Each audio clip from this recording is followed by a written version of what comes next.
Kejutan ini semuanya serba tiba-tiba. Dan firman Tuhan sudah mengatakan bahwa segala sesuatu akan digoncangkan.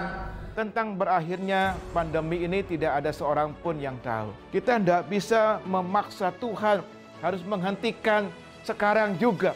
Tapi kita harus yakin, saudaraku, bahwa sebagaimana firman Tuhan katakan bahwa Dia membuat segala sesuatu indah pada waktunya. Tuhan mau kita belajar percaya bahwa di tengah-tengah situasi yang sulit, Tuhan adalah Tuhan yang tetap pegang kendali atas kehidupan kita. Apapun keadaan yang terjadi, Tuhan Yesus ada bersama dengan kita. Tuhan yang pernah menolong kita di waktu yang lalu adalah Tuhan yang sama yang menolong kita di hari ini. Hasil akhir bukan di tangan corona. Hasil akhir tetap di tangan Yesus Kristus. Dialah Tuhan yang berdaulat. Dialah Tuhan yang tetap pegang kendali atas kehidupan kita. 2021, saya yakin akan menjadi tahun percepatan, di mana doa-doa kita akan dijawab 2 kali lipat dari sebelumnya. Mujizat akan terjadi 2 kali lipat dari sebelumnya. Pemulihan akan terjadi 2 kali lipat dari sebelumnya. Dan juga berkat-berkat akan mengalir 2 kali lipat dari sebelumnya. Year of Acceleration.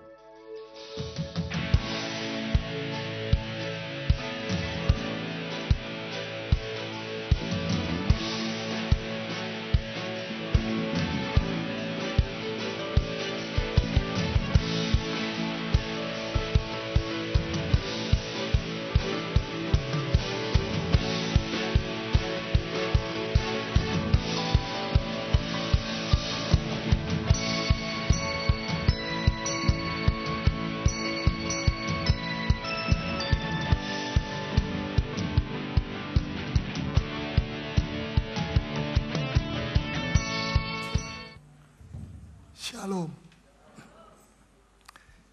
Kita hidup pada akhir zaman. Sebab itu kita perlu lebih dekat sama Tuhan. Akhir-akhir ini ada serangan-serangan yang namanya serangan ulat bulu. Siapa di sini yang kena serangan itu? Angkat tangan. Tidak ada, syukur. Semoga Tuhan jauhkan itu daripada kita. Tapi kita harus sungguh-sungguh. Orang yang sungguh-sungguh akan dibedakan oleh Tuhan dari orang yang tidak sungguh-sungguh. Walaupun namanya Kristen, tidak semua orang Kristen sungguh-sungguh. Dengan hati murni, dengan hati tulus, beribadah kepada Tuhan. Tetapi Tuhan membedakan antara Goshen dengan Mesir. 10 hukuman atas Mesir dijatuhkan oleh Tuhan sebab Mesir menindas umat Tuhan. Kita mesti berdoa untuk Indonesia. Kita mesti mintakan ampun dosa-dosa bangsa ini. Sebab umat Tuhan masih tertindas di sini. Dan sebab itu murka Tuhan masih berjalan. Siapa yang harus mendoakan? Jikalau bukan kita sendiri. Apa saudara mau mendoakan untuk bangsa kita, bangsa Indonesia? Mintakan ampun. Saya mau berbicara tentang pengikutan kita kepada Kristus. Pengikutan kita kepada Kristus. Masih ada kaitannya dengan kitab Wahyu. Mari kita baca Wahyu pasal yang ke-7.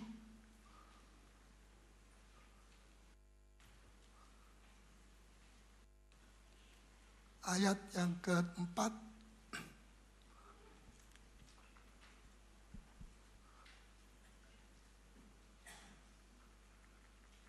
Sampai ayat yang ke-8, tapi kita singkat saja ayat 4 dan 5. Dan aku mendengar jumlah mereka yang dimeteraikan itu 144.000 yang telah dimeteraikan dari semua suku keturunan Israel. Semua 144.000 itu adalah dari keturunan suku Israel. Tidak ada satu yang bukan orang Israel. Terus? Dari suku Yehuda 12.000 yang dimeteraikan. Dan seterusnya sudah boleh baca sampai ayat 8 menyingkat waktu. Jadi seluruhnya adalah 144.000 orang Israel. Sekarang kita baca dalam Wahyu pasal 14. Ada 144.000 teruna yang lain. Dan ini tidak datang dari bangsa Israel, melainkan datang dari bangsa-bangsa. Wahyu 14 ayat 1 sampai dengan 5. Dan aku melihat, sesungguhnya anak domba berdiri di Bukit Sion, dan bersama-sama dengan dia 144.000 orang, Ya, dan di dahi mereka tertulis namanya dan nama bapanya.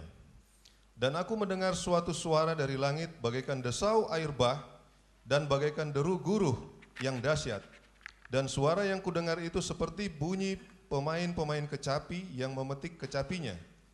Mereka menyanyikan suatu nyanyian baru di hadapan tahta dan di depan keempat makhluk dan tua-tua itu.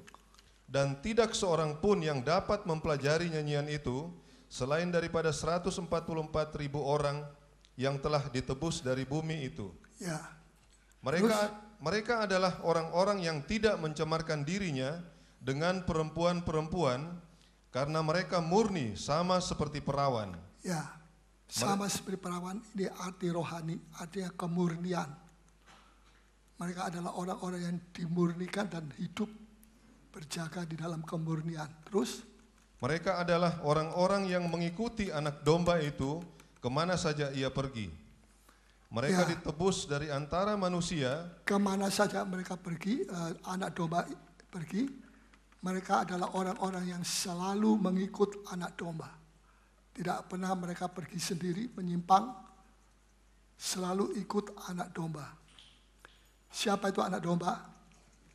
Yesus. Terus? Mereka ditebus dari antara manusia sebagai korban-korban sulung bagi Allah dan bagi anak domba itu. Mereka itu adalah korban sulung, anak sulung, disulungkan oleh Tuhan. Terus? Dan di dalam mulut mereka tidak terdapat dusta. Di dalam mulut mereka tidak terdapat dusta. Jadi mari kita memeriksa diri kita kalau kita mau masuk menjadi 101 dari antara 144.000 teruna ini, mulut kita harus tidak ada dusta. Dusta putih atau dusta hitam. Atau dusta merah atau dusta kelabu, pokoknya dusta. Terus? Mereka tidak bercela. Mereka tidak bercela. Saya mau ambil satu poin saja, yaitu ayat yang keempat B. Mereka adalah orang-orang yang mengikuti anak domba itu. Terusnya, baca sama-sama. Kemana saja dia pergi. Jadi tidak pernah mereka bercerai daripada anak domba. Mereka selalu mengikut anak domba. Ke tempat yang baik, yang senang, mereka ikut. Ke tempat yang kurang senang, kurang enak, mereka juga ikut. Ke tempat di mana berkat-berkat disediakan, mereka ikut. Ke tempat di mana salib harus mereka pikul, mereka juga ikut. Tidak ada satu hal yang bisa melepaskan mereka daripada anak domba Allah. Ke tempat yang enak atau tidak enak, ke tempat yang baik ataupun yang buruk, biasanya kita mau yang enak. Yang tidak enak kita tidak mau. Perlu kita memperoleh kekuatan dari Allah untuk bisa pergi mengikut anak domba itu ke tempat yang kurang enak. Dan kekuatan itu Tuhan telah sediakan, yang bernama kasih karunia. Kalau kita bisa ikut Yesus sampai pikul salib, itu oleh sebab kasih karunia. Bukan karena kita yang bisa, bukan karena kita mampu, nanti daging kita yang bermegah-megah, tapi kemampuan daripada Tuhan. Rasul Paulus telah mengalami hal-hal seperti itu. Coba kita membaca 2 Korintus 12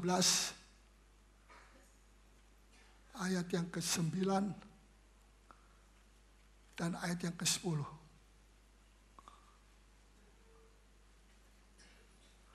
2 Korintus 12 ayat 9 dan ayat 10. Tetapi jawab Tuhan kepadaku, cukuplah kasih karuniaku bagimu. Ya, Sebab justru dalam kelemahanlah kuasaku menjadi sempurna. perhatikan, dalam kelemahanlah kuasaku menjadi sempurna. Kata Tuhan kepada Rasul Paulus yang dikocok oleh setan, ada duri di dalam dagingnya dia. Dan dia minta supaya dilepaskan oleh Tuhan. Tapi Tuhan tidak melepaskan ini. Orang bilang duri ini adalah penyakit. Yang lain bilang duri ini adalah masalah. Ada yang lain bilang duri ini adalah kesukaran, kesusahan.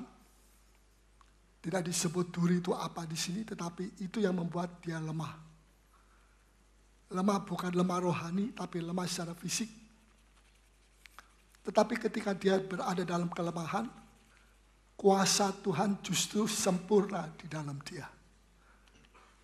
Kuasa Tuhan tidak bekerja separuh-separuh, tapi dalam ketidakberdayaan itu kuasa Tuhan menyatakan kesempurnaannya, mengatasi kelemahan. Sebab itu, terus baca. Sebab itu terlebih suka aku bermegah atas kelemahanku, Ya, supaya kuasa Kristus turun menaungi aku. supaya kuasa Kristus turun menaungi aku. Ayat 10. Karena itu aku senang dan rela di dalam kelemahan, Aku senang dan rela. Seringkali kita tidak rela di dalam kelemahan. Kita anggap duri itu menghalangi kita. Tapi Paulus berkata, aku rela di dalam kelemahan. Terus, di dalam siksaan, ya, di dalam kesukaran, kesukaran, di dalam penganiayaan, ya, dan kesesakan oleh karena Kristus. oleh karena Kristus. Terus, Sebab jika aku lemah, jika aku lemah, maka aku kuat. maka aku kuat. Katakan sama-sama, sebab jika aku lemah, maka aku kuat. Satu kali lagi, sebab lemah daging kita, kuat roh kita. Kalau daging kita yang kuat, nafsu kita yang kuat, roh kita kecil, lemah. Roh kita tidak bisa menguasai kedagingan kita. Sebab itu, Rasul Paulus berkata kepada jemaat Galati, roh itu berlawanan dengan daging. Roh itu tidak pernah kerjasama dengan daging. Selalu arahnya berlawanan dan bertentangan. Saudara, ternyata tidak semua orang mengikut Yesus sampai pada akhir. Ada sebagian yang undur dari Tuhan. Itu kita bisa baca di dalam Yohanes 6. Lagi sekali kita mau baca Yohanes 6. Tidak semua orang Kristen ikut anak domba sampai akhir, garis akhir. Ayat 66 sampai 68. Mulai dari waktu itu, banyak murid-muridnya mengundurkan diri dan tidak lagi mengikuti dia. Banyak, tidak sedikit. Ini gurunya Tuhan Yesus. Apalagi guru yang lain yang bukan Tuhan Yesus. Betul? Sudah kurang apa lagi kalau gurunya itu Tuhan Yesus. Kita pikir semua murid-muridnya ikut dia sampai detik akhir, garis akhir. Ternyata di sini diungkapkan banyak murid-muridnya. Bukan dikatakan banyak pengikutnya, tapi banyak murid-muridnya. Beda antara pengikut dan murid-murid. Betul? Murid-murid itu diajar lebih daripada pengikut-pengikut biasa. Tapi murid-murid itu juga banyak yang mengundurkan diri dan tidak lagi mengikut Yesus, anak domba. Ayat 67. Maka kata Yesus kepada ke-12 muridnya, apakah kamu tidak mau pergi juga? Bukan Tuhan Yesus mengusir, tapi Tuhan Yesus melontarkan pertanyaan ini untuk mengetahui apa isi hati mereka. Cenderung kemana? Cenderung ikut anak domba sampai garis akhir, atau cenderung untuk menyimpang, tidak lagi ikut anak domba. Terus? Jawab Simon Petrus kepadanya, Ya. Tuhan, kepada siapakah kami akan pergi? Ya, Petrus maju. Dan Petrus berkata, kepada siapakah kami akan pergi? Kepada siapa lagi kami akan pergi? Yesus sudah yang terakhir. Terus? Perkataanmu adalah perkataan hidup yang kekal. Petrus bilang, perkataanmu adalah perkataan hidup yang kekal. Petrus sudah termakan oleh perkataan pengajaran dari Tuhan. Dia tidak hanya mendengar, tapi dia melakukan. Dia tidak mengatakan mujizatmu adalah mujizat hidup yang kekal. Dia tidak mengatakan tanda-tanda ajaibmu adalah tanda ajaib hidup yang kekal. Dia tidak bilang kebaikanmu adalah kebaikan hidup yang kekal. Semua itu tidak salah. Tapi Petrus cuma menyebut satu kata. Perkataanmu adalah perkataan hidup yang kekal.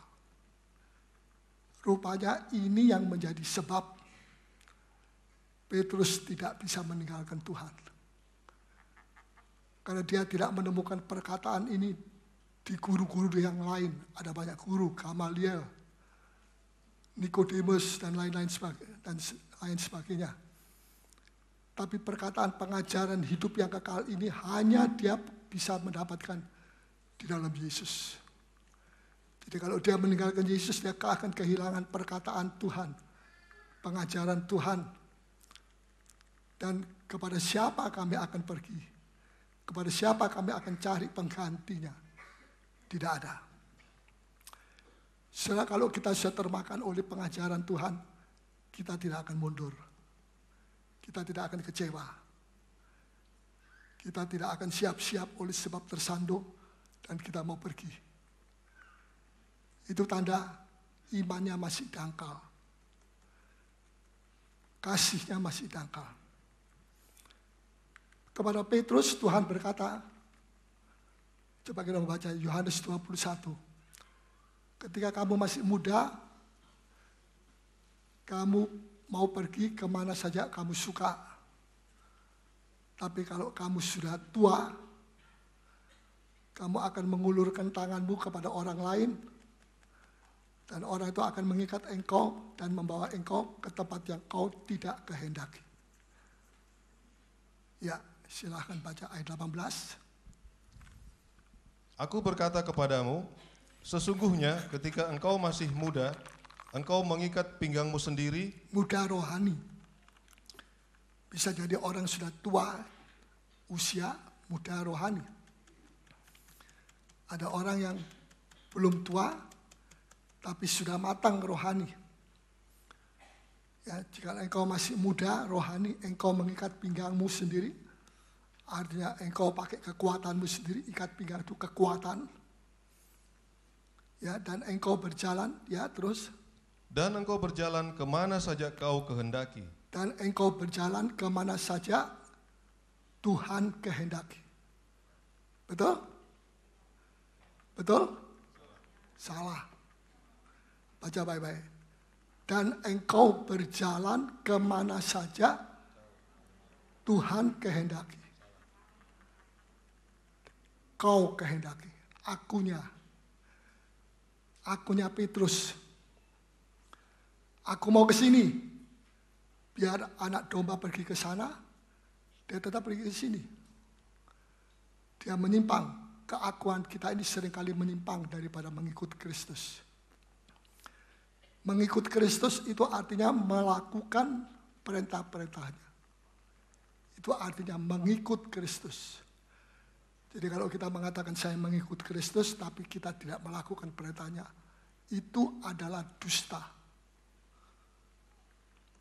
Pada mulut 144.000 orang itu tidak ada dusta. Kebenaran yang ada. Nah, terus tapi di sini dikatakan engkau berjalan kemana saja kau kehendaki, kau yang pegang pimpinan hidupmu, kau yang pegang kemudinya, kemauan kehendakmu kau, bukan kehendak Allah. Terus tetapi jika engkau sudah menjadi tua, kalau kau sudah jadi matang, tua itu aja matang, sudah matang rohani, matang dalam penyangkalan diri, matang dari penyangkalan diri, menjadi tua di sini dikatakan. Terus engkau akan mengulurkan tanganmu dan orang lain akan mengikat engkau. Ya, engkau akan mengulurkan tanganmu, tanda menyerah, berserah kepada orang lain, itulah Roh Kudus dan firman Tuhan. Terus dan membawa engkau ke tempat yang tidak kau kehendaki. Dan membawa engkau ke tempat yang tidak enak buat daging. Saudara, perjalanan hidup kita berbeda antara masih muda rohani dan matang rohani.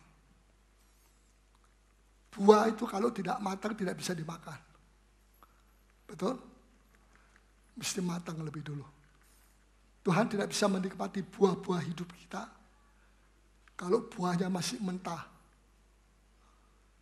Tuhan tunggu sampai matang. Asal jangan dikena serangan ulat bulu. Tak bisa dimakan. Kemana kau tidak kehendaki.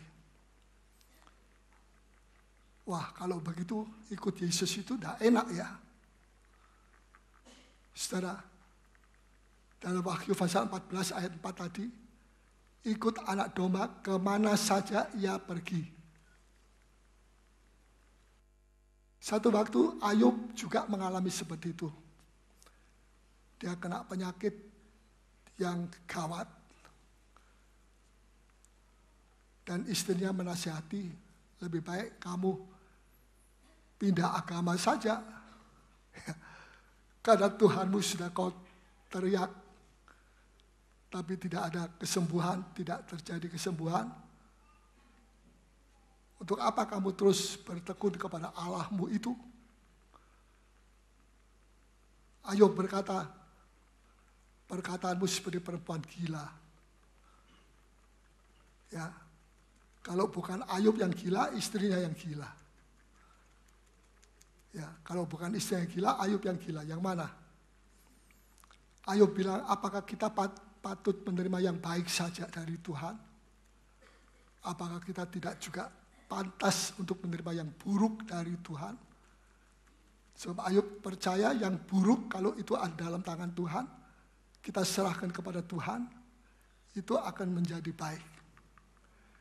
Kalau yang baik kita serahkan kepada iblis, akan jadi buruk. Coba kita baca Ayub pasal yang kedua, ayat 9 dan 10.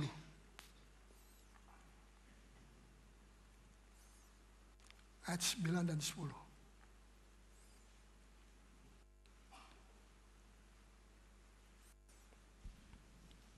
Maka berkatalah istrinya kepadanya, masih bertekunkah engkau dalam kesalehanmu? Ya.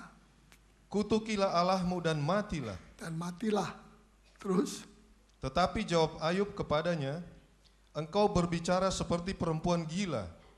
Apakah kita mau menerima yang baik dari Allah? Apakah kita cuma mau terima yang baik dari Allah? Terus? Tetapi tidak mau menerima yang buruk? Tapi tidak mau terima yang buruk. Cuma yang baik. Ikut anak domba kemana yang enak saja. Yang dapat berkat-berkat saja. Saudara, berkat itu perlu, tapi berkat itu tidak membuat kita jadi kuat. Penderitaan membuat kita jadi kuat. orang Kristen di RRC sana kuat rohani. Tidak ada yang tersandung, tidak ada yang tersinggung. Kenapa? Mereka di bawah tekanan pemerintah komunis. Mereka menderita. Tapi kalau mereka di tengah-tengah penderitaan masih maju dalam Tuhan, itu menunjukkan kekuatan mereka 2 kali lipat. Itu kekuatan Allah. Kita di sini di Indonesia begitu enak, begitu senang. Saking enaknya kita gampang tersinggung, kita gampang tersandung, kita gampang lemah, kita gampang kecewa. Mereka di sana tidak kecewa. Ya, lihat tentara komunis, mereka tidak kecewa. Mereka tidak menyangkal Tuhan. Mereka tetap setia. Banyak yang dibunuh karena Kristus. Kita di sini tidak seperti itu.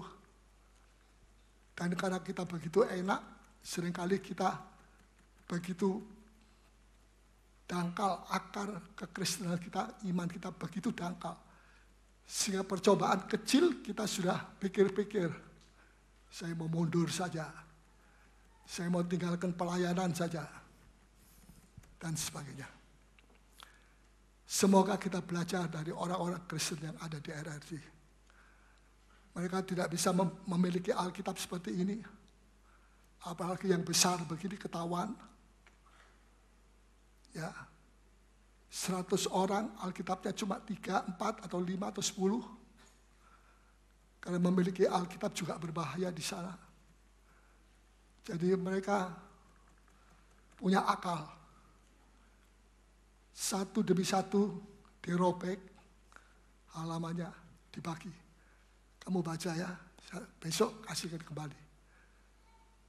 Robekan yang lain, kamu baca ya, saling tukar. Tiba-tiba dia baca silsilah dari manusia. Ada maka ada mati. Kemudian Henokh kemudian mati. Ya, Kain tiba-tiba mati. Mereka tidak bilang, wah ini Alkitab kok isinya mati, terus mau orang mati saja. Mereka baca, walaupun mereka tidak mengerti, mereka baca. Besoknya pertemuan mereka bagi-bagi gantian. Sampai sebegitu rupa. Tidak ada orang Kristen dengar firman Tuhan mengantuk dan tertidur, apalagi mengorok. Kenapa? Mereka ada di dalam tekanan. Tekanan, penderitaan membuat mereka 2 kali lebih sungguh daripada kita. Kita punya Alkitab terjemahan sehari-hari, terjemahan yang lama, terjemahan yang baru, ya, terjemahan yang paling baru. Kita punya 1001 macam Alkitab. Saking banyaknya sampai tidak bisa dibaca. Karena terlalu banyak.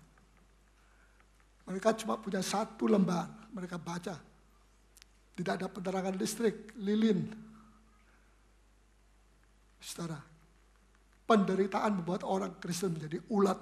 Tahu ulat? Tahu ulat? Bukan ulat. Jadi ulat. Saya berdoa supaya roh yang ada di RRC itu ada di dalam kita. Supaya kita jadi kuat. Saya tidak anti berkat, saya juga perlu berkat. Saudara siapa yang tidak perlu berkat, angkat tangan. Nah, semua perlu berkat. Tapi kalau Injil, firman Tuhan diberitakan cuma berkat. Lama-lama kita jadi seperti kue yang seperti kudir. Orang Jawa bilang kudir, apa itu? Yang lembek. Tidak tahan serangan, tidak tahan percobaan, tidak tahan ya, peperangan rohani. Saudara, tetapi kita perlu memiliki hati yang berapi-api. Amin. Mau pindah ke RRC? Tidak usah pindah. Dan tidak usah minta, Tuhan berikan penderitaan sekarang. Terlalu ekstrim. Tapi kita siap. Kalau sewaktu-waktu ada penderitaan datang, kita sudah tidak kaget, kita sudah dipersiapkan oleh Tuhan. Amin. Antikris datang, kita sudah diangkat. Puji Tuhan. Terus, sudah selesai. Coba ayat 10 lagi. Ayub 2 ayat 10. Tetapi jawab Ayub kepadanya, engkau berbicara seperti perempuan gila. Apakah kita mau menerima yang baik dari Allah, tetapi tidak mau menerima yang buruk? Ya, cuma mau terima yang baik. Yang buruk, saya tidak mau. Padahal yang buruk ini membuat kita jadi kuat. Lihat Daniel, terima yang baik. Dia Perdana Menteri 3 dari Perdana Menteri Raja Iran. Adalah salah satunya Daniel. Tapi dia juga rela menerima yang buruk. Masuk lubang singa 1 malam. Justru di situ dia jadi lebih kuat. Justru di situ rajanya bertobat. Tulis surat kepada 120 provinsi. Supaya semua orang menghormati Allahnya Daniel. Yang tidak akan dihukum mati. Luar biasa. Dari mana itu hasilnya? Bukan dari pengalaman yang enak. Saya tidak bermaksud mengajar supaya saudara tinggalkan semua pengalaman yang enak. Kalau Tuhan kasih hal yang enak, Tuhan kasih berkat yang enak, puji Tuhan. Tapi hati kita juga harus siap sewaktu-waktu mendapat penderitaan. Walaupun tidak sebesar orang-orang Kristen di RRC sana. Tapi itu melatih iman kita untuk jadi lebih kuat. Amin. Tidak perlu kita pulang nanti, Tuhan kita teriak-teriak, berikan saya yang tidak enak. Nanti istri saudara atau suami saudara bilang, ini rupanya sudah gila. Gilanya lain lagi. Tidak, saudara. Kita hidup yang wajar saja. Tapi kita siap. Kita tidak kaget kalau penderitaan datang. Kalau hal yang tidak enak, yang buruk datang, yang kita tidak suka, kita sedang dibawa seperti Petrus dibawa ke tempat yang dia tidak suka. Kita tidak berbantah-bantah dengan Tuhan. Kita tidak berkata, Tuhan saya tidak mau ini. Saya tidak mau pikul salib ini. Saya tidak mau yang buruk ini. Saya mau yang enak saja. Tuhan lebih tahu daripada kita apa yang kita perlukan. Betul? Kalau anak kecil itu, orang tuanya bilang, jangan diajar jalan, nanti dia jatuh. Jatuh tidak enak. Maka dia bisa jadi lumpuh nanti kalau sudah besar. Tidak pernah dia dilatih otot-ototnya. Dilatih, dia jatuh, dia bangun lagi, jatuh, bangun lagi, jatuh, bangun lagi. Akhirnya tidak jatuh. Sebab dia sudah dilatih melalui otot-ototnya penderitaan. Ya, sudah.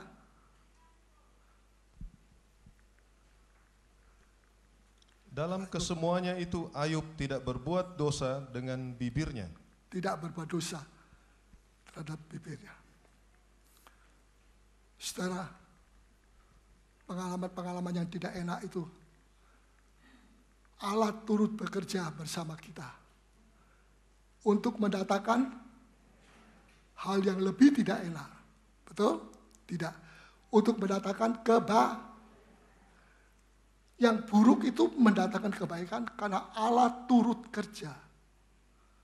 Allah turut campur. Tadi ada nyanyian Allah turut campur. Betul.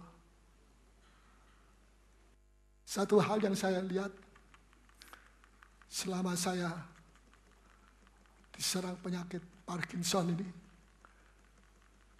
hampir saya tidak pernah melihat ada orang Kristen yang dengar firman Tuhan yang saya sampaikan, yang tertidur. Dulu sebelumnya banyak yang tidur. Malah sampai begini. Tidak apa-apa, tidak dosa. Tapi sekarang tidak tidur. Apakah sudah lihat tangan saya yang bergetar? Atau saudara perhatikan firman, saya tidak tahu. Pokoknya saudara tidak tertidur. Dulu banyak yang tidur. Malah supaya tidak ketahuan Paulus pakai kacamata hitam.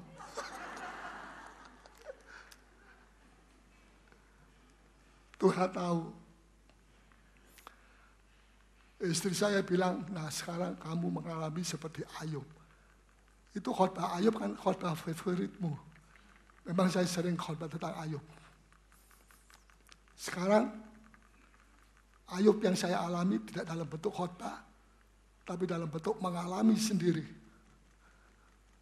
Saudara, ke tempat yang saya dipimpin, ke tempat yang tidak saya suka.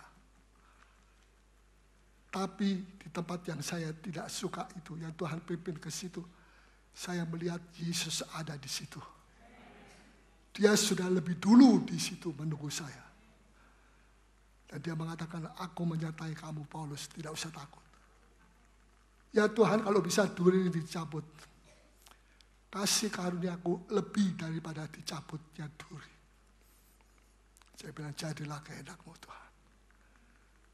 Di tempat yang saya tidak suka itu, kuasa Tuhan sempurna. Ya. Tuhan melengkapi saya dengan kekuatan daripada Allah. Kalau kekuatan saya sendiri saya tidak bisa. Tapi kekuatan Allah saya bisa. Dengan kuasa Allah saya dilengkapi. Karena itu dalam 2 Korintus tadi ayat 10 pasal 12. Pada waktu aku lemah, kuasa-Mu sempurna. Coba tolong bacakan lagi sekali. 2 Korintus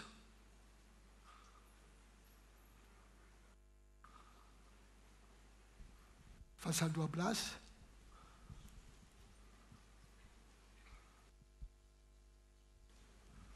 Ayat 10. Bagian B.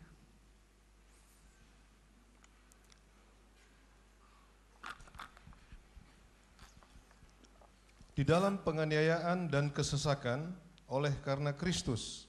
Sebab jika aku lemah, maka aku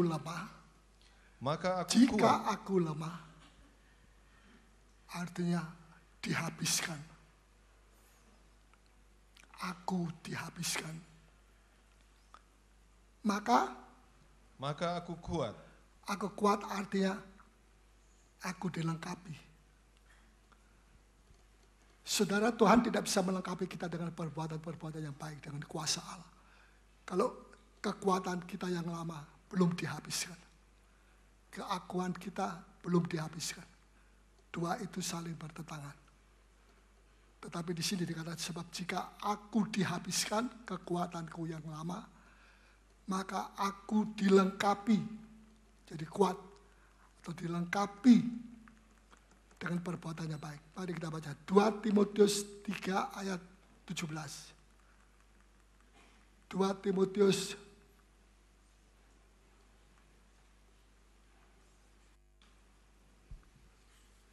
Dengan demikian tiap-tiap manusia kepunyaan Allah diperlengkapi untuk setiap perbuatan baik. Ya, lagi sekali pasal yang ke berapa tadi? Pasal 3 ayat 17. Dengan demikian tiap-tiap manusia kepunyaan Allah diperlengkapi untuk setiap perbuatan baik. Ya, diperlengkapi untuk apa? Perbuatan baik. Ya, tiap-tiap manusia kepunyaan Allah. Apa saudara adalah kepunyaan Allah? Siapa yang kepunyaan Allah? Angkat tangan. Yang kepunyaan iblis angkat tangan. Tidak ada. Kepunyaan Allah itu berarti, ya Bapak, ini anakku. Ini anakku. Tapi kalau kita menghadap Tuhan, Yesus bilang, Bapak tanya, siapa ini orang? Saya tidak kenal. Dia bilang, oh, aku sudah usir setan. 2000 ekor setan. Sudah saya usir. Tapi kalau Tuhan bilang, aku tidak kenal dia. Buah-buahnya aku tidak kenal. Itu berarti sama seperti Tuhan berkata kepada Bapa, ini bukan milikku. Tidak tahu ini orang dari mana.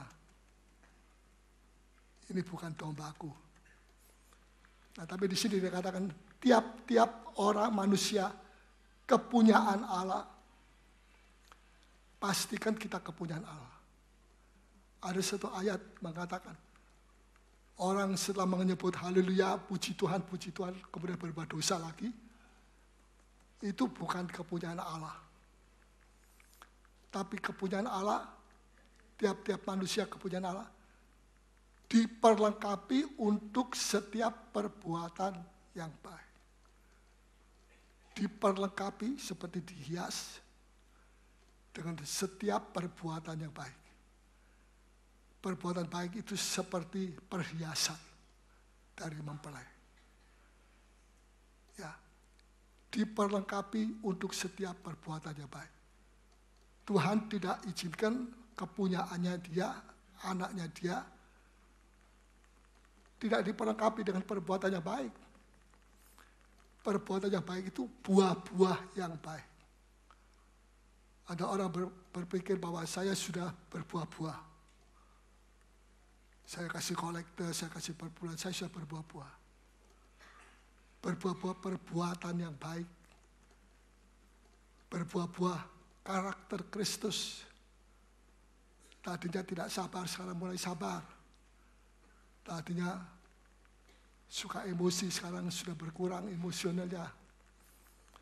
Itu perbuatan baik. Diperlengkapkan kepada kita. Artinya diperlengkapan itu begini. Ini perhiasan perbuatan baik.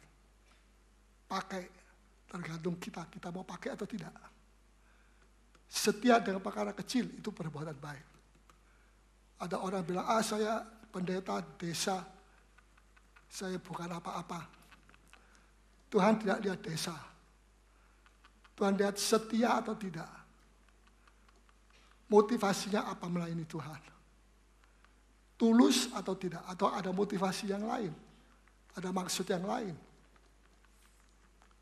Ya, ada orang bilang, saya ini kok cuma WL di IGS, di sekolah minggu, kok enggak di pusat, di umum. Apa bedanya di umum sama di sekolah minggu? Apa bedanya? Di situ memuji Tuhan, di sini juga memuji Tuhan. Betul? Bedanya cuma motivasi. Motivasi. Walaupun kita melayani sesuatu yang besar, kalau motivasinya kita untuk kepentingan kita sendiri. Saya khawatir Tuhan bilang, aku tidak kenal orang ini. Banyak orang Kristen nanti pada waktu dia menghadap Tuhan, dia akan kecewa. Saya pikir saya punya rumah bagus, besar. Karena saya ini begini. Tuhan tidak lihat pekerjaan kita lebih dulu. Tuhan lihat motivasi kita. Amin. Puji Tuhan. Saya akhiri dengan kehidupan Elisa waktu mengikut Elia sampai Elia diangkat. Ini bicara soal mengikut anak domba tadi, ke yang enak dan yang buruk. Sekarang saya juga mau bicara tentang Elisa. Mari kita baca 2 Raja-Raja pasal yang kedua, ayat yang pertama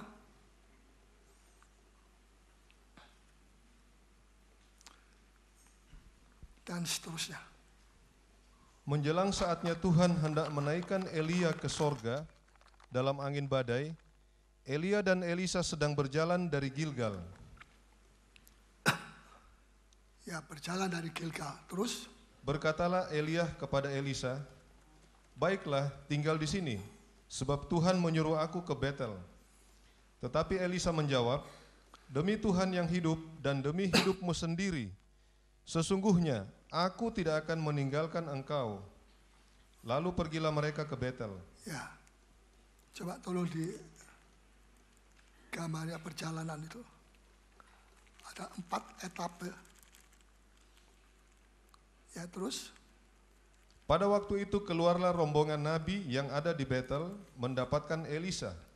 Lalu berkatalah mereka kepadanya, Ya, sudahkah engkau tahu bahwa pada hari ini Tuanmu akan diambil daripadamu oleh Tuhan terangkat ke surga? berarti Jawabnya, kamu akan ditinggal oleh Tuhanmu, berarti kamu akan sendiri. Kamu tidak lagi bersama dengan Tuhanmu, gurumu. Kamu ditinggalkan oleh gurumu. Mereka membuat Elisa supaya jadi lemah. Kamu ditinggalkan begitu saja. Tetapi apa jawab Elisa? Ya, terus? Jawabnya, aku juga tahu, diamlah. Aku tahu, terus? Diamlah. Diamlah.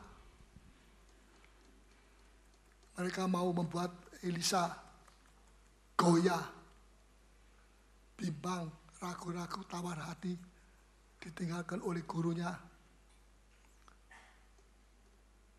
Saudara, hidup orang Kristen itu, hidup manusia itu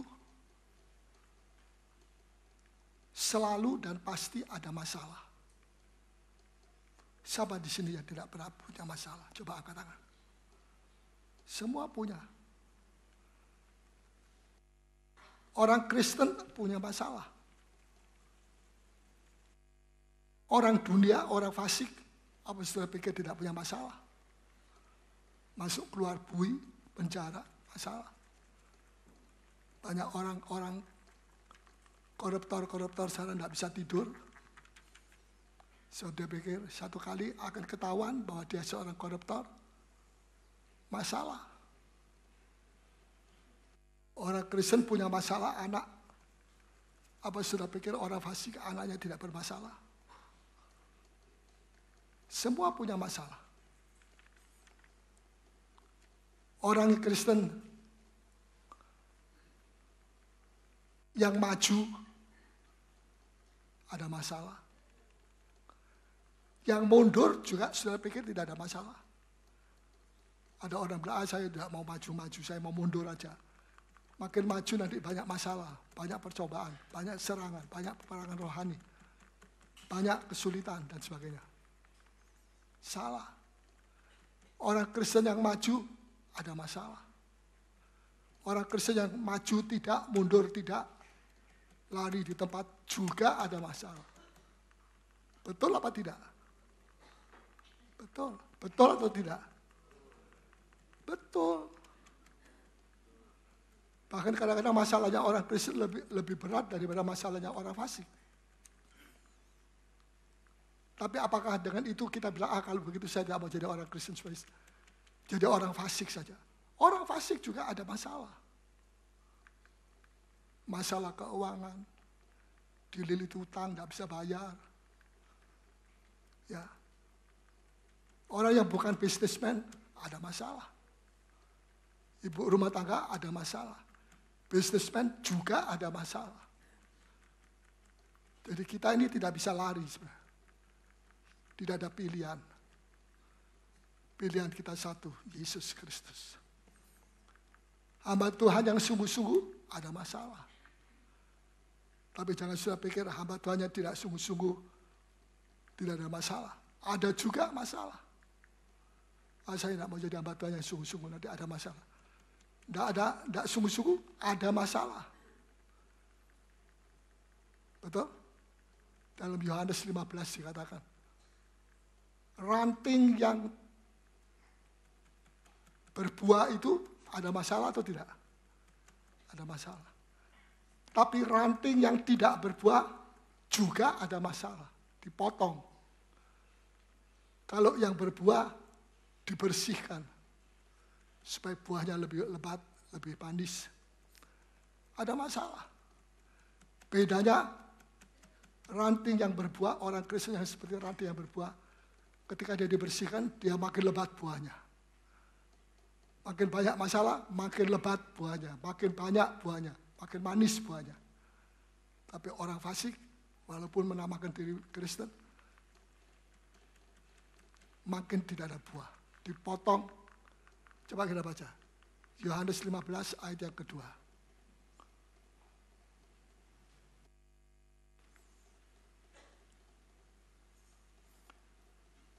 Yohanes 15 ayat 2. Setiap ranting padaku yang tidak berbuah, dipotongnya. Dipotong. Ada masalah juga. Betul apa tidak? Kalau bilang saya tidak mau maju-maju, saya tidak mau berbuah-buah, tetap ada masalah, dipotong. Sehingga tidak bisa berbuah lagi. Terus? Dan setiap ranting yang berbuah, dibersihkannya. Yang berbuah bukan dipotong, tapi dipotongi daun-daun yang tidak perlu. Sakit, masalah. Tapi setelah masalah itu buahnya makin lebat. Tapi yang tidak berbuah, potong, bisa berbuah? Tidak bisa. Rantingnya itu dimasukkan dalam kayu, jadikan kayu bakar. Terus? Supaya ia lebih banyak berbuah. Supaya dia lebih banyak kalau ranting yang tidak berbuah dipotong supaya tidak berbuah lagi. Berikan kesempatan kepada yang lain. Karena dia tidak mau berbuah. Tidak perlu dibersihkan. Potong. Beda atau tidak dibersihkan dan dipotong. Dipotong itu di-cut sama sekali. Potong. Das. Tidak bisa berbuah dia. Tetapi kalau dibersihkan, disucikan, dimurnikan, supaya buahnya lebih banyak berbuah. Ini Yesus sendiri yang mengatakan, supaya ia lebih banyak berbuah. Haleluya. Mau lebih banyak berbuah? Siap dibersihkan? Jangan keras-keras, Tuhan membersihkan saya. Ya, sudah? Puji Tuhan. Tuhan baik. Kita diberi kekuatan oleh Tuhan. Kalau kita dibersihkan, kita diberi kekuatan. Tidak sampai tawar hati. Tuhan tahu sampai di mana kita perlu dibersihkan. Dan kita diberi kekuatan untuk bisa tahan. Dibersihkan. Apa yang membuat kita kuat? Dapat kekuatan untuk bisa bertahan. Kasih karunia. Kasih karunia itu adalah kekuatan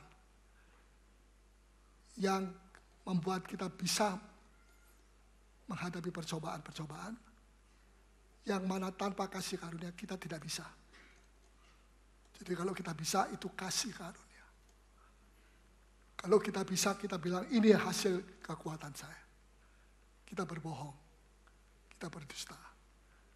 Kita tidak bicara sebenarnya. Mari kita baca. 2 Timotius 2 ayat 1.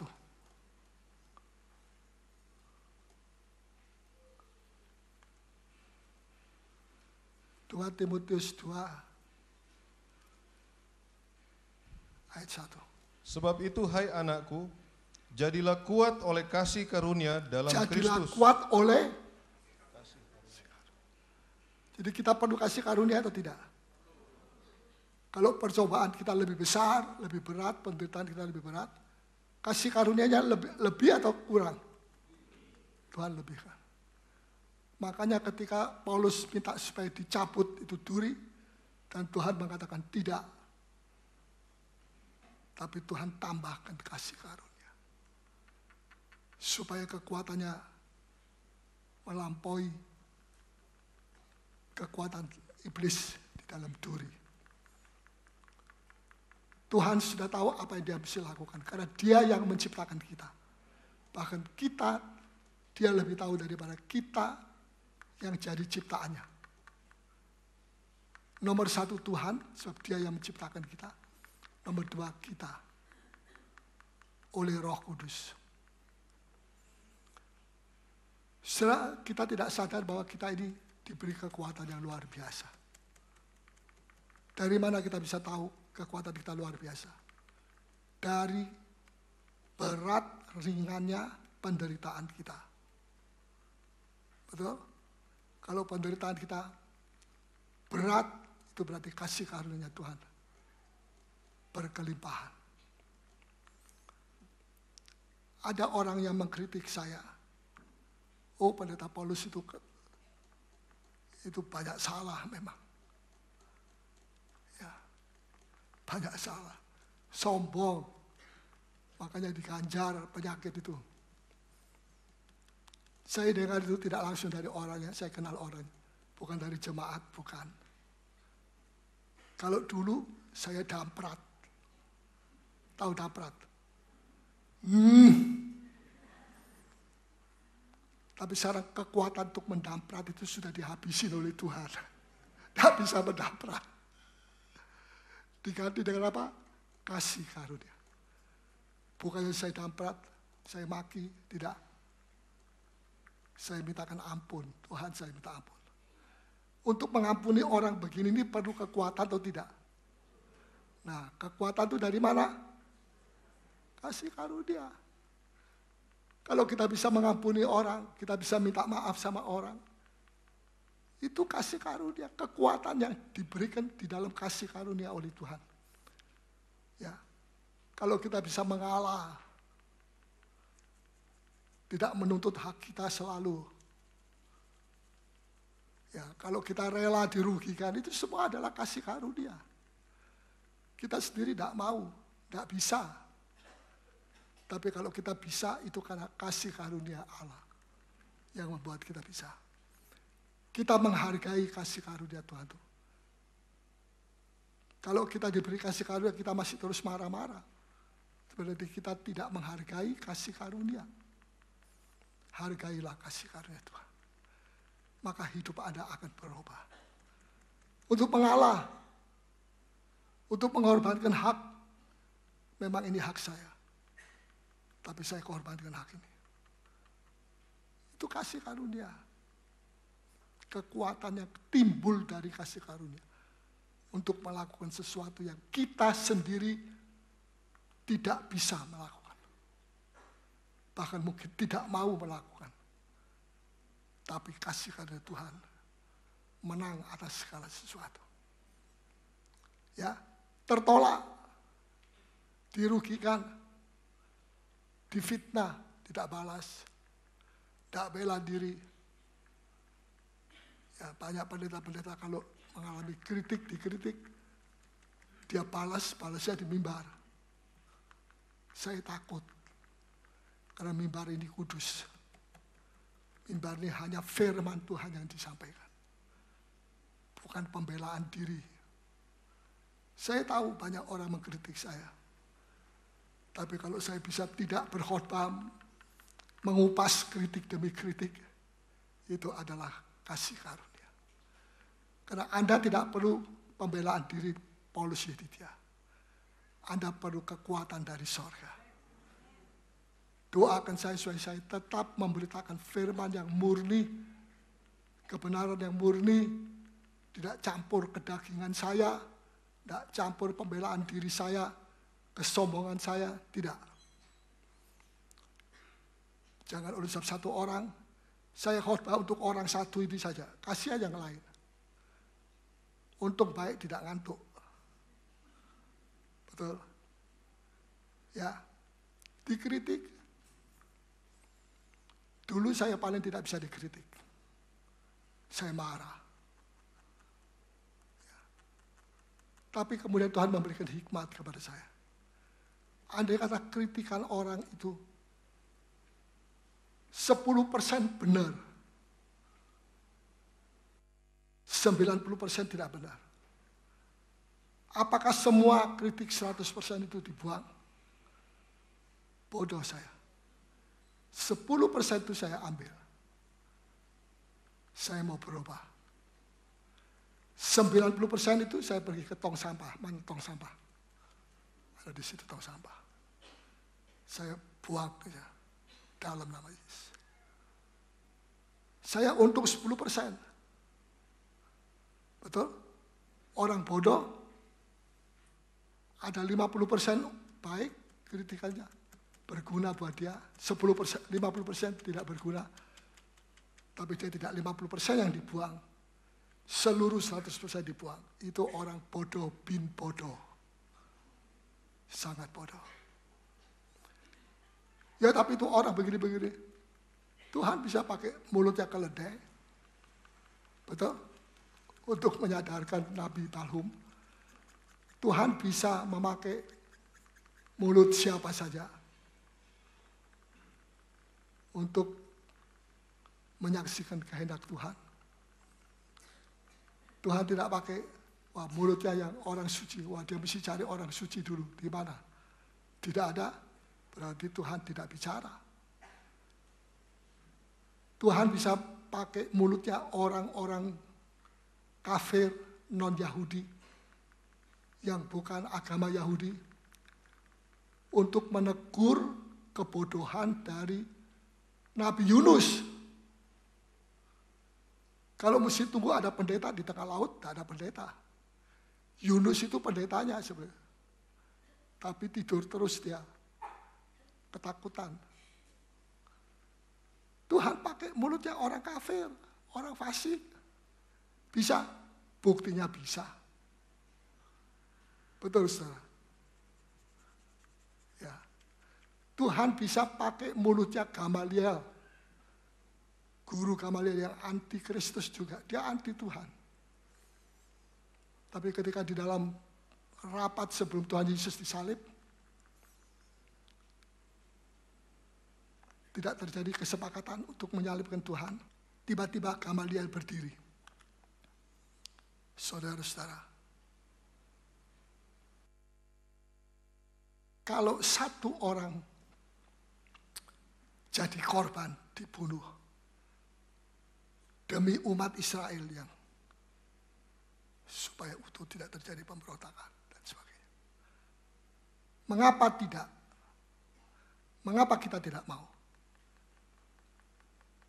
Dia sedang bernubuat bahwa Yesus itu harus disalib. Terakhir harus disalib. Tapi hatinya dia sebenarnya memang ingin Yesus disalib. Tuhan pakai mulutnya orang yang anti Kristus. Salibkan dia. Supaya bangsa kita utuh, selamat. Dia tidak sadar bahwa dia sedang bernubuat. Bahwa Yesus harus disalib. Supaya menebus dosa kita. Dosa umat Israel. Bisa nangkap? Kita tidak bisa bilang, wah ini orang anti sama Yesus ini. Kadang-kadang orang siapapun Tuhan bisa pakai. Karena dia yang menciptakan manusia. Dia menciptakan mulut kita. Untuk berbicara menurut kehendak Tuhan. Siapa saja bisa dipakai. Ya, kalau kita rela disalahkan, itu kasih karunia. Kalau kita sebagai karyawan ditindas, yang seperti TKI di luar negeri ditindas. Kalau mereka mengerti itu adalah kasih karunia. Mereka ditindas bukan karena mereka mencuri dan sebagainya, tapi karena perbuatan baik. Jadilah seperti Elisa, hatinya teguh.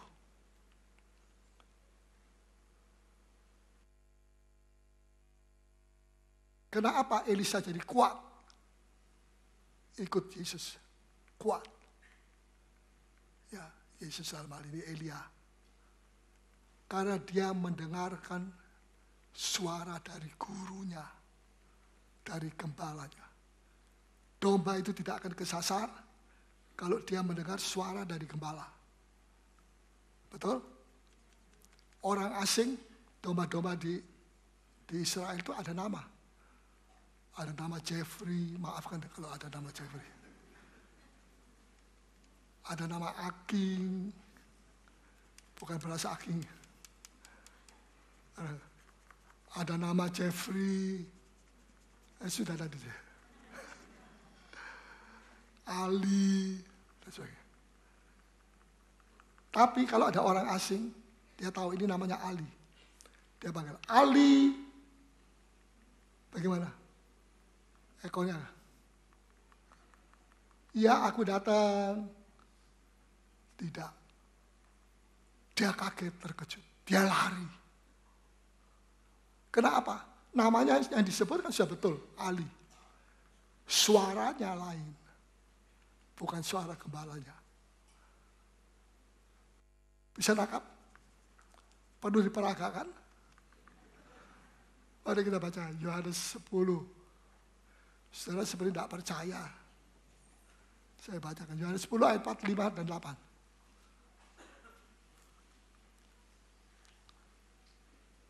Saya lihat saudara-saudara yang datang di dalam kebaktian PA lebih kuat daya tahan rohani. Teruskan, saksikan, supaya saudara juga bisa membawa jiwa-jiwa. Supaya tidak kita sendiri yang kuat, tapi jiwa-jiwa itu juga ditolong. Yohanes 10 ayat 4, 5, dan 8. Jika semua dombanya telah dibawanya keluar, ia berjalan di depan mereka, dan domba-domba itu mengikuti dia, karena mereka mengenal suaranya. Karena mereka mengenal suara gembala itu. Jadi walaupun dipanggil namanya betul, tapi suaranya lain, mereka malah lari. Coba kita baca ayat 3. Untuk dia penjaga membuka pintu dan domba-domba mendengarkan suaranya. Domba-domba mendengarkan suara siapa? Gembala itu. Ya.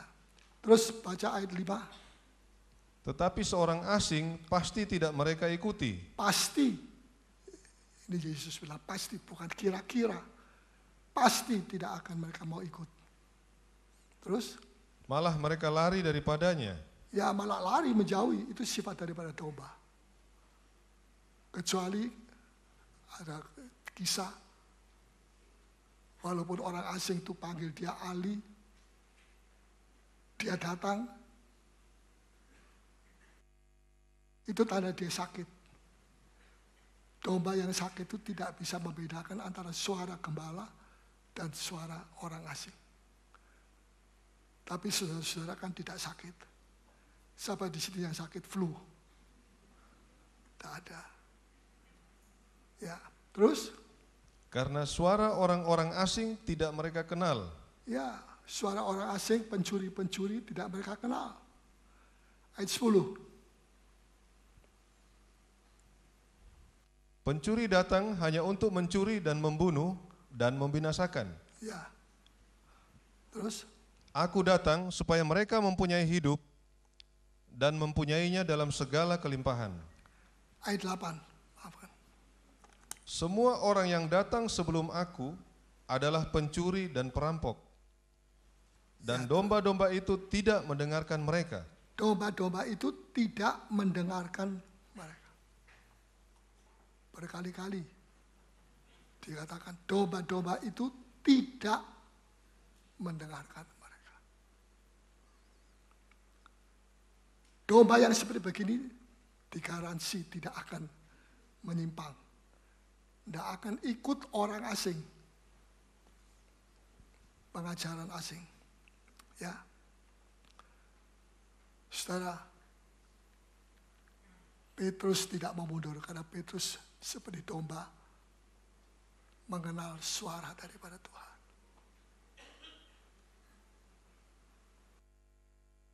Yang mundur adalah orang yang tidak bisa membedakan suara gembala.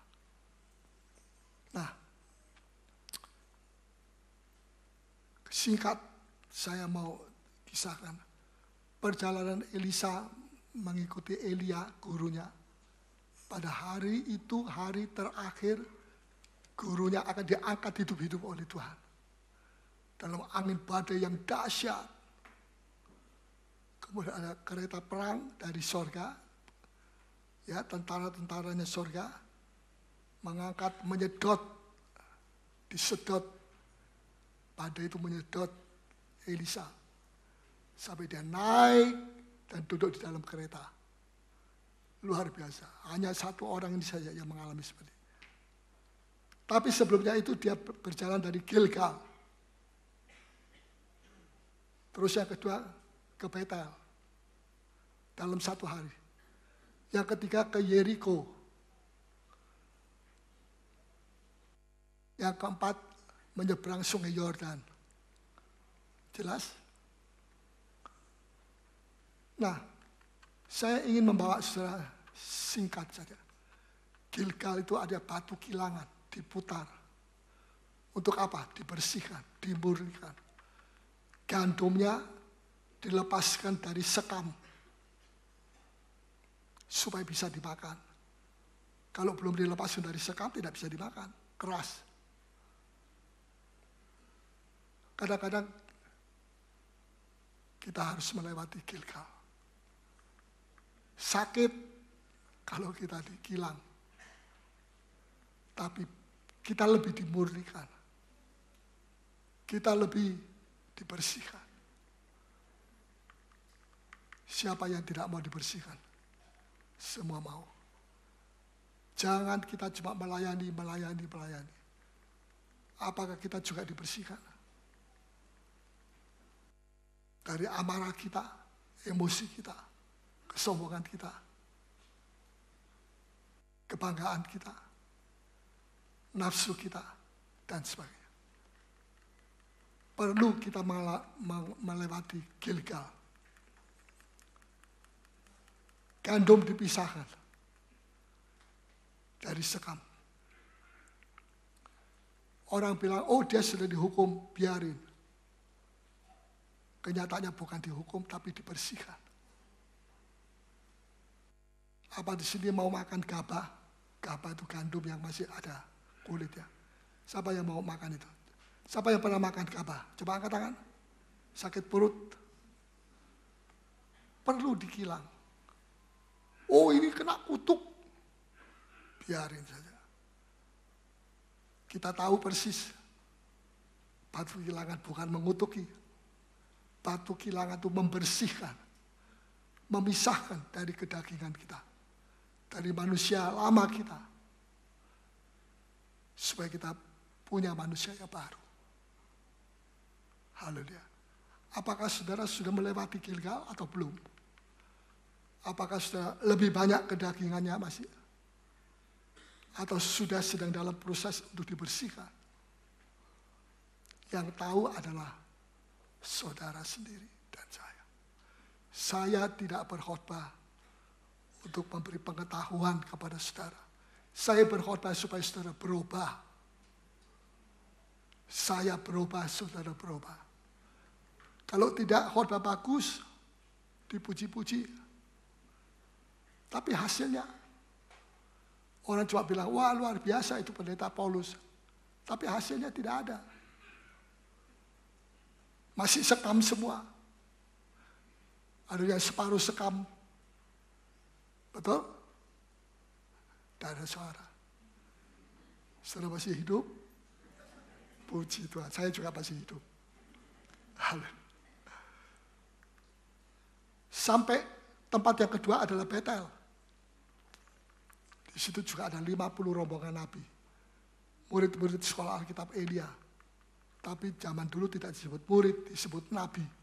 Walaupun belum lulus. Ya, ada 50 nabi. Betel itu artinya Bait El. Bait itu rumah. El atau Al itu Allah. Jadi Betel itu ada rumah Allah. Bisa nangkap? Apa itu bait Allah? Ini bait Allah yang mati. Ini bait Allah yang hidup. Betul?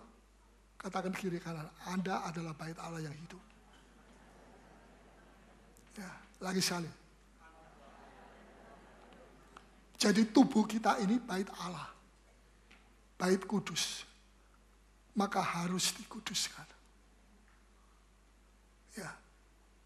Bukan cuma tubuh kita berjaga dalam kekudusan. Pikiran kita. Banyak orang tidak berzina, tapi berzina di dalam pikirannya.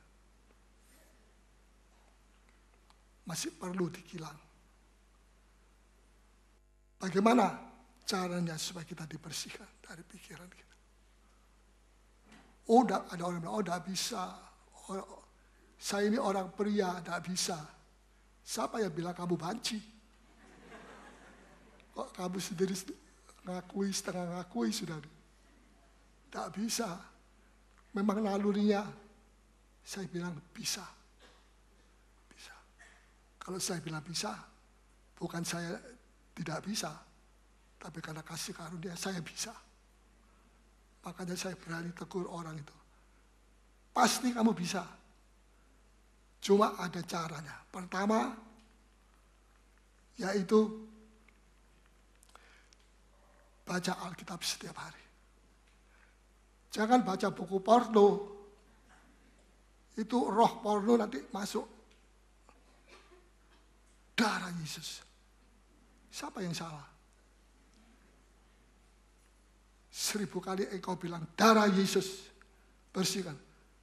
Tapi kalau terus baca video buku porno, bisakah dibersihkan? Video porno, bisakah dibersihkan? Tidak bisa. Karena dicampur lagi. Mau disucikan, dicampur, dimasukkan lagi hal-hal yang pornografi. Yang pertama, baca Alkitab. Yang kedua, renungkan. Karena kalau saya baca Alkitab, saya tidak mengerti. Saya ulangi lagi ayat 18. Saya ulangi lagi. Sampai 3-4 kali. Baru saya mengerti. Oh begitu.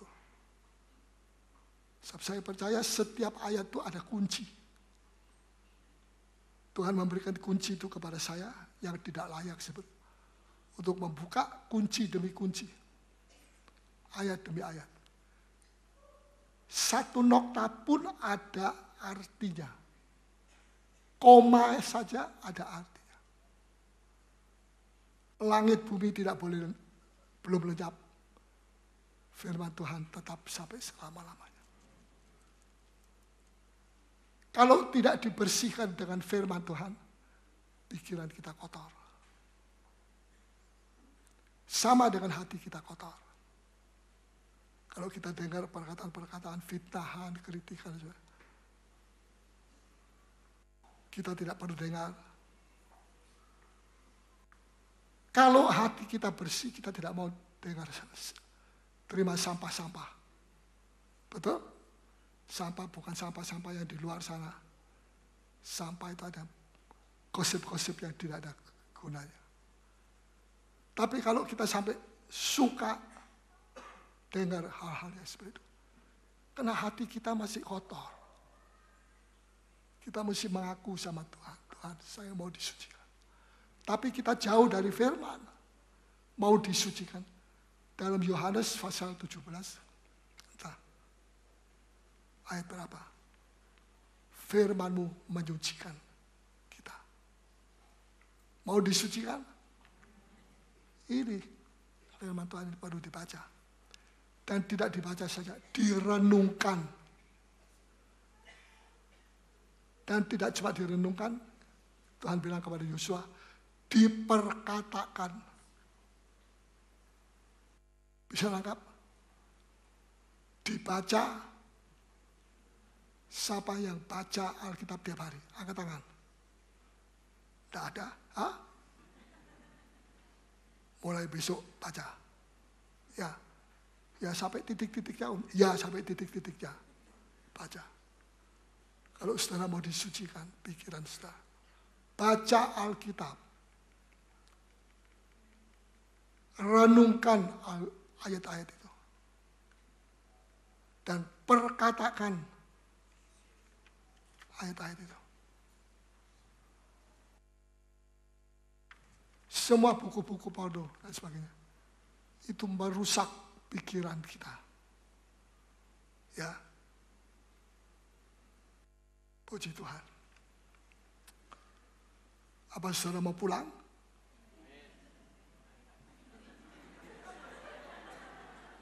Ini pembantu saya ini bilang amin. Perlu dipecat atau tidak nih? Aspun, rupanya setengah ngantuk. Awas. Awaslah iblis musuh kita. Mesti bertobat minta ampun. Sekarang yang ketiga, lewat Yeriko. Yeriko ini kotanya bagus. Cuma ada masalah pada air. Airnya tidak bagus. Banyak perempuan hamil keguguran. Ini baca sendiri aja ya, Yosua 2 Raja-Raja 2. Seluruh baca. Banyak wanita keguguran. Anaknya lahir mati. Apakah saudara sedang di Yeriko atau apakah sudah lewat dari Yeriko? Ada ayat bilang, kanan kiri kita orang berjatuhan. Tapi aku tetap teguh tidak goyah. Tidak gugur artinya tidak goyah. Tidak gugur artinya tetap teguh. Pernahkah saudara ditinggalkan teman-teman saudara? Sehingga saudara mesti mengikuti Yesus sendiri. Kalau saudara tetap teguh hati saudara, itu berarti saudara sudah melewati Yeriko. Kehidupan, anak-anak lahir, tidak ada yang mati. Biasanya 1 tahun 100 lahir, 100 bayi, ya 90 mati, sisa 10. Sekarang 100 tetap hidup. Ada kehidupan. Di mana ada kehidupan, di situ tidak ada kebosanan. Betul? Ada sukacita yang besar. Bagi ibu yang melahirkan. Yesus bilang dalam Yohanes 16, saking begitu sukacitanya ibu itu, sampai dia lupa rasa sakit bersalin tadi. Luar biasa. Ini beda dengan sakit kanker, misalnya. Sampai mati sakit. Tapi ini penderitaannya sebentar, sukacitanya selamanya. Tuhan tidak memberi penderitaan yang besar. Sukacitanya kecil. Tapi Tuhan memberikan penderitaannya kecil, sukacitanya besar. Akhir-akhir ini saya bilang sama istri saya, hati saya ini kok ada nyanyian. Ya hanya saya tidak bisa hafal seluruhnya. Saya ingat 1-2 kata, saya nyanyi terus dalam hati saya. Baru saya mengerti, oh itu maksudnya Rasul Paulus. Biarlah kamu bersukacita di dalam Tuhan. Ya. Saudara pernah dapat nyanyian dalam hati saudara? Bangun tidur, ada nyanyian dalam hati. Itu dari Roh Kudus. Tuhan mau memberikan sukacita. Kita tidak terobsesi dengan penderitaan. Tapi penderitaan perlu untuk membuat kita jadi pemenang. Lebih dari pemenang. Pernahkah saudara ditinggalkan oleh teman-teman saudara? Teman-teman sepelayanan. Teman-teman hamba Tuhan. Saya pernah. Tapi itu tidak mempengaruhi. Sukacitaku tetap ada. Nyanyian-nyanyian Tuhan taruh di dalam hati saya. Ya, jangan nyanyi cinta, nyanyi tentang cinta itu, idol, Indonesia Idol. Cinta cuma 3 bulan, habis itu cerai lagi. Yang saya heran, di antara anak muda yang nyanyi cinta dunia, ada anak Tuhan di situ juga, kesasar. Gimana kok bisa begitu? Jangan saudara pikir nyanyian cinta itu adalah cinta dari Yesus. Cinta yang palsu. Yang dikejar oleh anak-anak muda. Tapi setelah mereka mendapatkan itu, nggak lama mereka jadi kecewa. Saya tidak mengatakan bahwa semua demikian. Tapi kita mesti hati-hati. Sudahkah Anda melewati Yeriko? Biarpun teman-teman kita meninggalkan kita, Tuhan Yesus tidak pernah meninggalkan. Amin. Beri tepuk tangan buat Tuhan.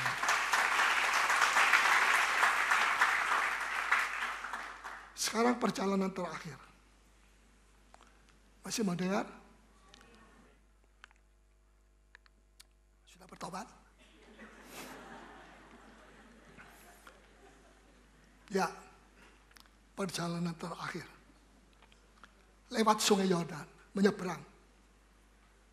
Mantelnya Elia dipukulkan ke sungai Yordan. Dah! Air sebat.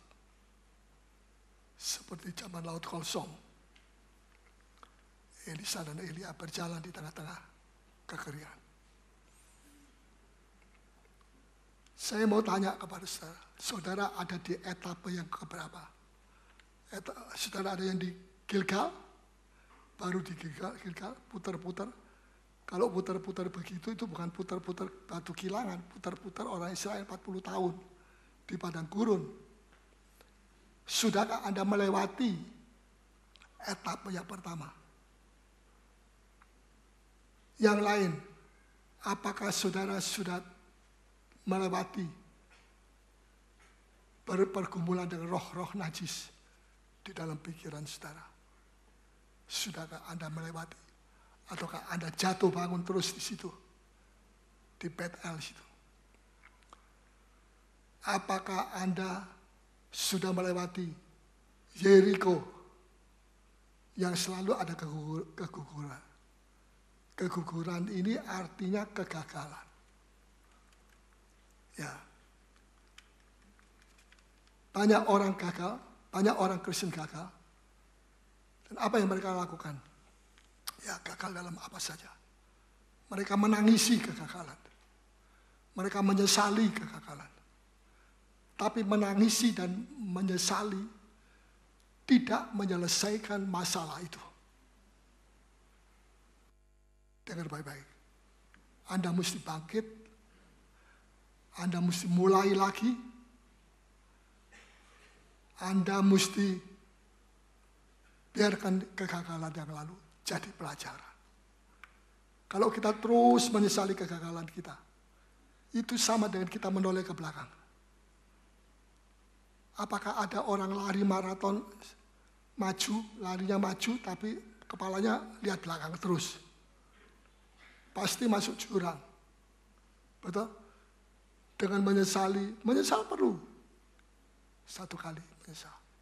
Dan bertobat. Hidup di dalam kekudusan. Setelah itu kita mesti bangkit dan kita mesti maju. Sebab kita berada pada etapa yang keempat terakhir. Satu waktu Israel dikalahkan oleh kota Ai. Kota Ai itu kecil saja. Yosua marah, down, tawar hati. Mungkin ngomel juga. Tuhan, Engkau suruh kami masuk dalam negeri Kanaan, tapi kok kalah. Dia tersungkur di tanah. Entah berapa lama. Menyesali, menangisi kegagalan. Lantas Tuhan bilang apa? Tuhan bilang, oh Yosua hambaku, aku mencintai engkau. Aku akan tolong engkau. Tidak. Tuhan bilang, Yosua, gak ada gunanya kamu terus terpuruk seperti itu. Bangun, bangkit, perang, berharap kepada aku. Jangan berharap kepada tentaramu. Tentara is okay, silahkan, kamu punya tentara, silahkan suruh maju. Tapi kamu jangan berharap kepada tentara jenderal-jenderalmu. Berharaplah kepada aku. Bangkit sekarang. Tidak boleh tersungkur. Tidak ada gunanya. Tersungkur 7 hari 7 malam tapi tidak pernah merubah apa yang salah. Bisa mengerti? Tuhan mau supaya kita pastikan kita sebelum pulang kita sudah dijamah oleh Tuhan. Satu ayat Yosua 7 ayat 10. Saya mau tunjukkan. Yosua 7 ayat 10.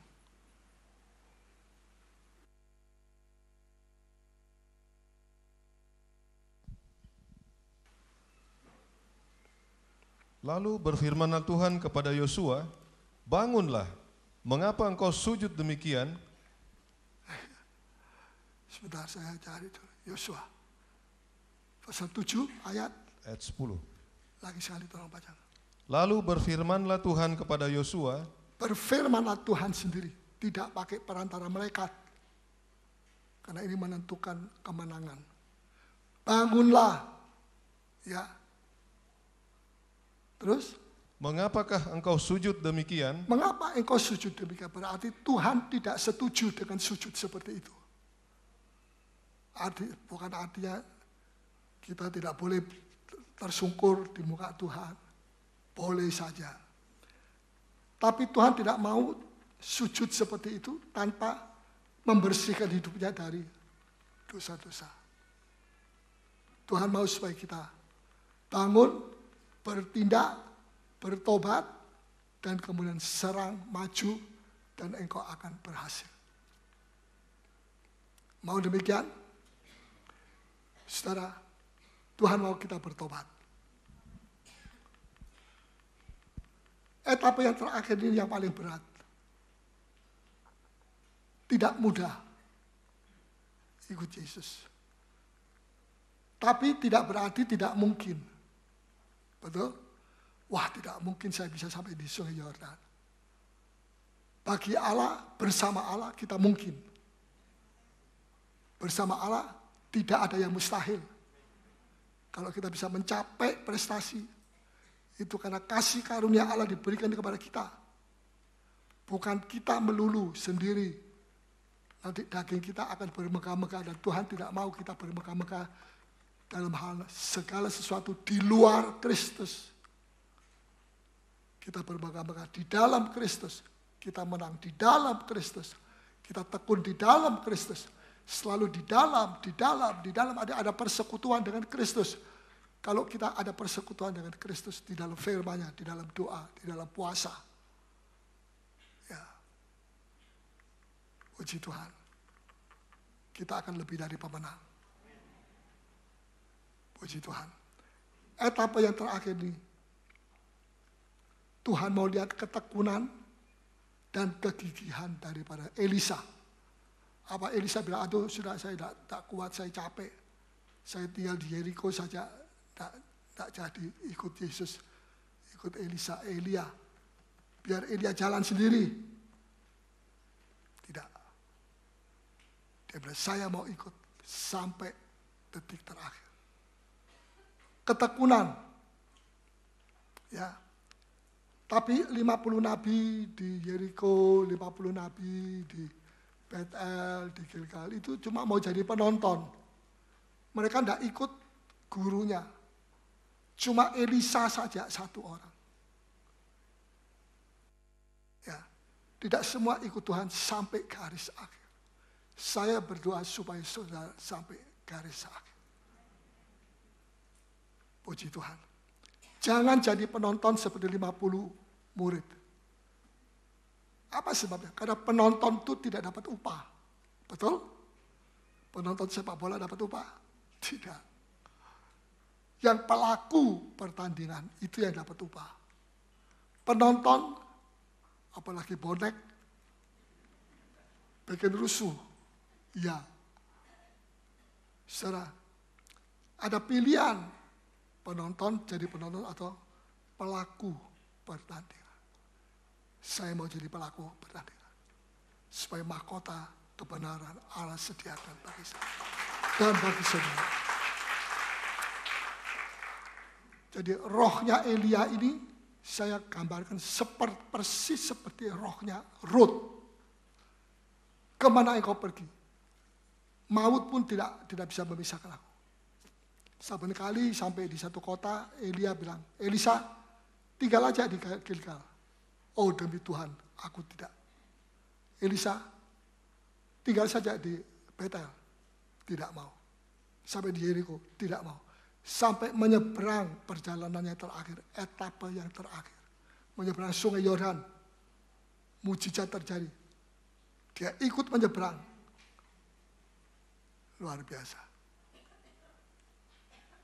Puji nama Tuhan. Rasul Paulus bilang, apa yang memisahkan kita dari kasih Kristus?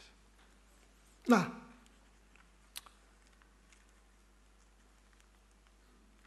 dalam dua raja-raja.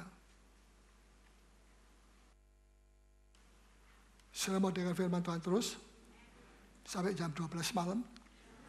Harap tidak ada etikus-etikus. Dua raja-raja pasal 2 ayat yang ke-9.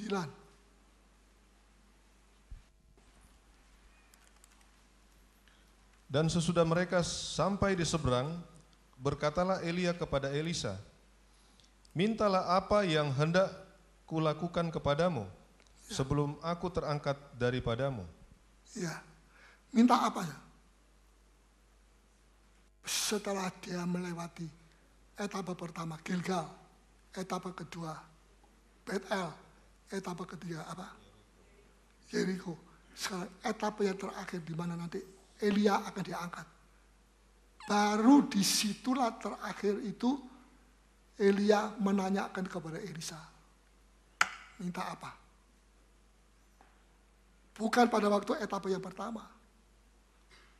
Kedua, ketiga pun tidak. Keempat, setelah Sungai Yordan dipecah, ini menunjukkan daging kita, kedagingan kita, emosi kita, hawa nafsu kita dipecah, dihabisin oleh Tuhan. Minta apa? Kalau saudara jadi Elisa, saudara minta apa kira-kira? Oh, saya mau minta liontin yang besarnya seperti kacamata saya ini. Dan saya minta Mercedes-Benz. Saya minta hasil bisnis saya maju. Elisa bilang, saya tidak minta apa-apa. Saya cuma minta 2 bagian roh Tuhan. Jadi roh yang ada pada Elia kuat, bisa menurunkan hujan dan api. Tapi Elisa bilang, saya minta 2 kali lipat lebih kuat. Bisakah? Elia sampai geleng-geleng. Wah, sulit permintaanmu. Susah untuk dapat 2 kali. Saya ini gurumu cuma punya 1 roh. Kamu minta 2 kali kekuatannya roh yang ada padaku. Tapi kalau aku diangkat, kemudian kamu lihat aku, gak lihat kiri, lihat kanan. Makanya kita ikut Tuhan, jangan lihat kiri dan lihat kanan. Ada nyanyi,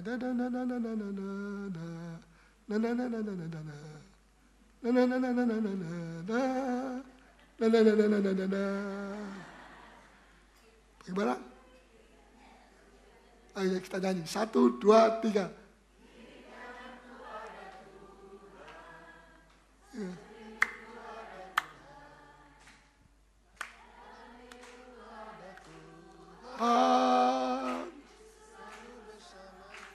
Ada yang begini, rupanya di dalam dia tidak ada Tuhan. Nyanyi 1 kali lagi, 2, 3. Kiri, kanan.